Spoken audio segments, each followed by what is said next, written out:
Assalamualaikum warahmatullahi wabarakatuh.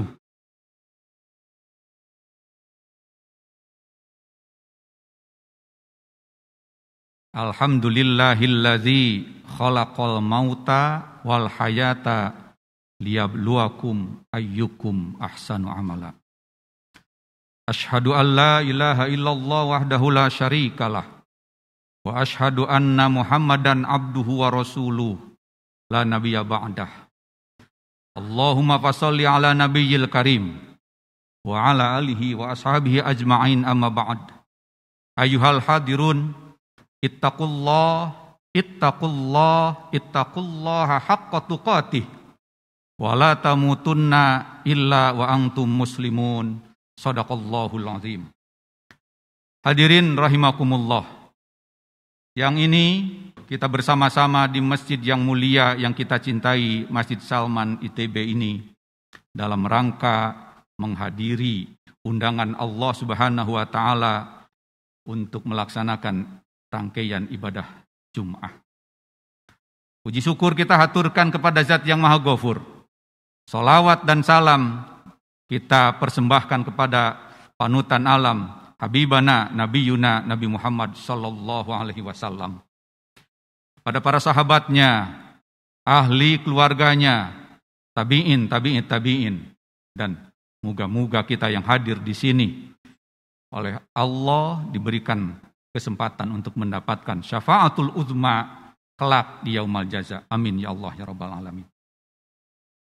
Hadirin rahimakumullah, judul khutbah pada siang hari ini mensyukuri nikmat ilahi di masa pandemi COVID-19. Negara Indonesia merupakan negara yang kaya raya, kaya sumber daya alam, kaya sumber daya manusia. Bonus geografis itu belum kita maksimalkan. Kaya dinamika sosial dan juga kaya akan persoalan-persoalan yang membutuhkan kearifan, kebijaksanaan, wisdom di dalam menangani setiap problematika sosial tersebut. Banyak bangsa lain yang merasa iri dengan kekayaan Indonesia. Ini terbukti. Belanda 350 tahun bercokol di negeri kita yang kita cintai ini. Jepang 3,5 tahun. Dan ini membuktikan bahwa negara kita ini adalah negara yang layak untuk diperebutkan, layak untuk dieksplorasi sumber daya alamnya. Oleh karena itu, Allah berpesan kepada bangsa yang besar ini. Di antaranya Allah menyebutkan dalam firman-Nya, A'udzubillahi minasyaitonirrajim.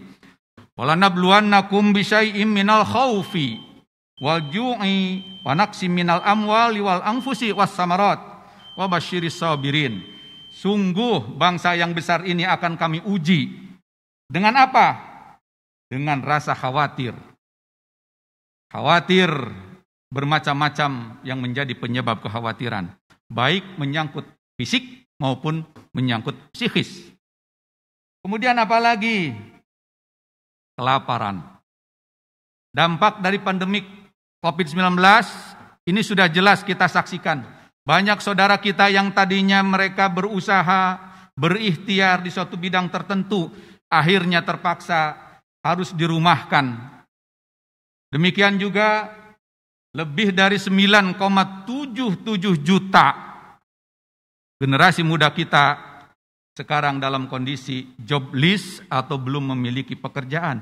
Ini semua membuka peluang bagi kita untuk berbagi, untuk saling membantu. Karena Allah akan mencintai kepada hamba-hambanya yang selalu mau berbagi, mau membantu.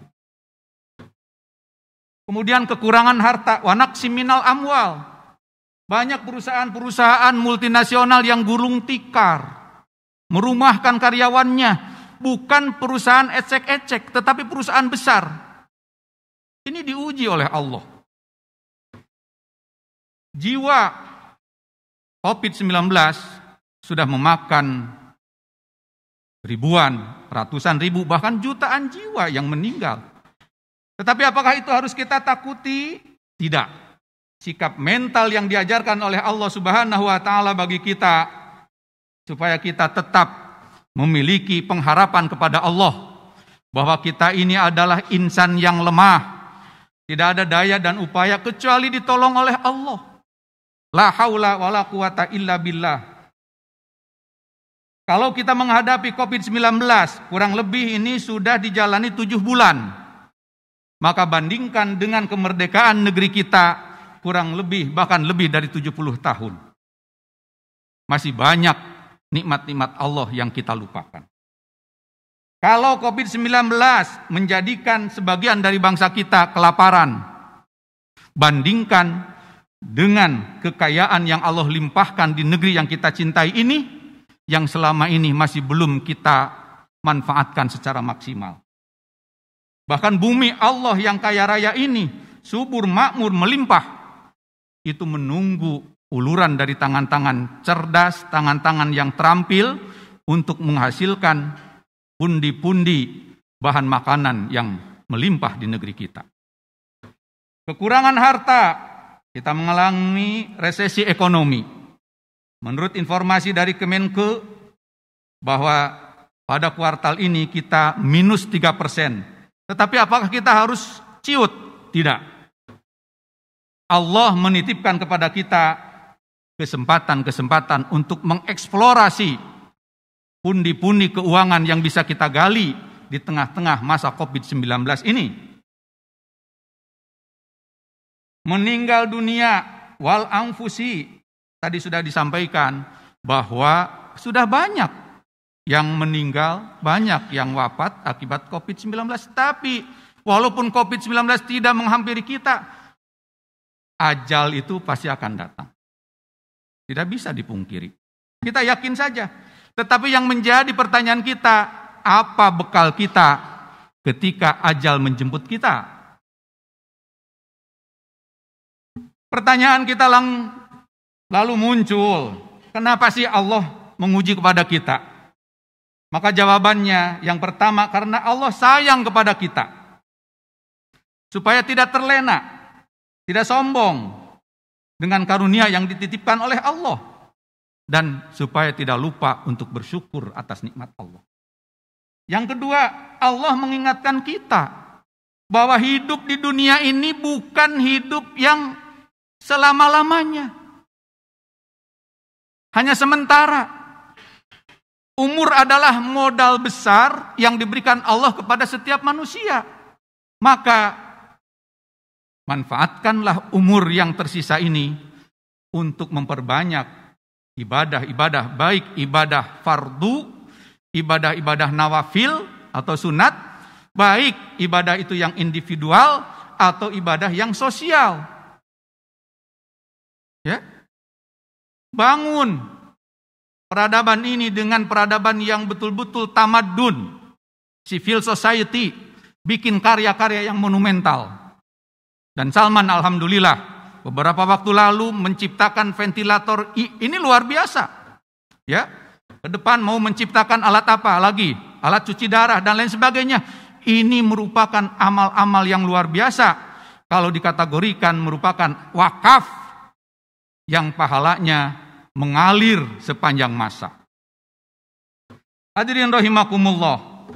Yang berikutnya, kenapa Allah menguji kita? Karena Allah akan menaikkan derajat kita. Anak SD kelas 6, dia harus diuji supaya dia lulus ke SMP. SMP kelas 3, dia harus diuji supaya lulus masuk ke SMU. Demikian juga anak SMU harus diuji supaya dia bisa memasuki perguruan tinggi. Kita hakikatnya diuji dalam sekolah kehidupan ini oleh Allah supaya kita lulus menjadi insan-insan yang paripurna, insan-insan muttaqin yang kembali kepada pangkuan ilahi. Yang berikutnya, kenapa Allah menguji kita? Karena Allah ingin menguji kita supaya lulus, supaya kembali ke kampung halaman kita. Mana kampung halaman kita? Surga. Dalam Al-Baqarah ayat 30 Allah berfirman, wa idz qala rabbuka lil malaikati inni ja'ilun fil ardi khalifah. Jadi di dunia ini sementara. Jangan terlalu kita terlena. Kenapa? Kampung halaman kita yang hakiki adalah jannah, surga. Ya. Kemudian kenapa Allah menguji kita? Supaya Allah bisa memverifikasi di antara kita siapa yang lulus dan siapa yang tidak lulus. Dan siapa yang akan diluluskan oleh Allah? Maka Allah menjawab dalam Al-Baqarah ayat 156, allazina idza asabathum musibah qalu inna lillahi wa inna ilaihi rajiun. Yaitu manakala hambaku diuji oleh Allah dengan kesulitan, dengan cobaan, mereka kembalikan kepada Allah. Mereka sadar kami ini dari Allah dan kami akan kembali kepada Allah. Mudah-mudahan kita yang hadir di sini Allah golongkan menjadi as-sabirin, orang-orang yang bersabar sehingga layak untuk kembali ke haribaannya dengan membawa predikat sebagai najihin, orang-orang yang lulus, orang-orang yang bahagia. Barakallahu li walakum.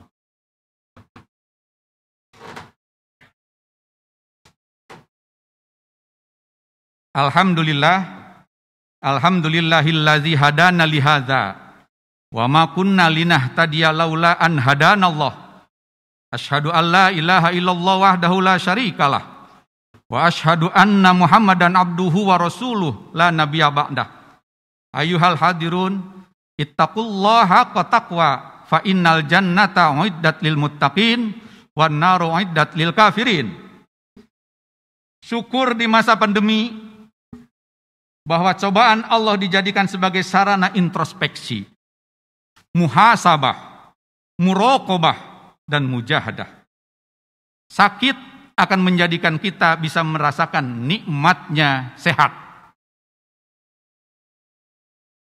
Dalam sebuah nasihat, ulama memberikan nasihat pada kita, innamal asya tu'rafu bi'addadiha. Sesuatu itu akan dikenal kalau ada lawannya. Kita bisa menikmati, bisa melihat kalau kita lagi sakit mata. Kita bisa menikmati nikmatnya sehat ketika kita sakit dan seterusnya. Dan Allah melalui Rasulullah SAW memberikan suatu edukasi kepada kita semua. Dalam surat Asy-Syu'ara ayat 79, a'udzubillahi minasyaitonirrajim. Wallazi huwa yut'imuni wa yusqin, wa yasqin. Ya, dan Tuhanku yang Dia memberi makan dan minum kepadaku. Jadi Allah hakikatnya yang memberikan rizki sehat kepada kita. Wa idza maritu wa huwa yashfin. Dan ketika kita ditimpa musibah berupa sakit dan lain sebagainya, wa huwa yashfin, maka Dialah yang akan menyembuhkan. Hakikatnya Allah yang akan menyembuhkan. Mudah-mudahan kita semua digolongkan oleh Allah sebagai hamba-hamba yang selalu bersyukur dan selalu mengharapkan atas pertolongan dari Allah Subhanahu wa taala. Mari kita hadirkan sanubari kita seraya memanjatkan doa dan puja serta cita-cita kita agar Allah memberikan kemudahan untuk meraihnya. Innallaha malaikatahu yusholluna 'alan nabi. Ya ayyuhallazina amanu shallu 'alaihi wa sallimu taslima. Allahumma shalli 'ala Muhammad wa 'ala ali Muhammad kama shallaita 'ala Ibrahim wa 'ala Ibrahim fil alamin innaka Hamidum Majid. Amin amin ya Allah ya rabbal alamin. Allahumma ighfir lil muslimina wal muslimat wal mu'minina wal mu'minat al ahya'i minal amwat innaka sami'un qaribun mujibud da'wat wa yaqdiyal hajat. Allahumma inna na'udzuka minal barasi wal junun wal juzam wa sayyil asqam. Rabbana la tuzigh qulubana ba'da idh hadaitana wa hab lana min ladunka rahmah innaka antal wahhab. Rabbana atina fid dunya hasanah wa fil akhirati hasanah wa qina adzabannar. Ibadallah, innallaha ya'muru bil 'adli wal ihsan wa ita'i dzil qurba wa yanha 'anil fahsya wal munkar wal baghi ya'idzukum la'allakum tadhakkarun wa la dzikrullahi akbar. Astaghfirullah li wa lakum aqimis shalah.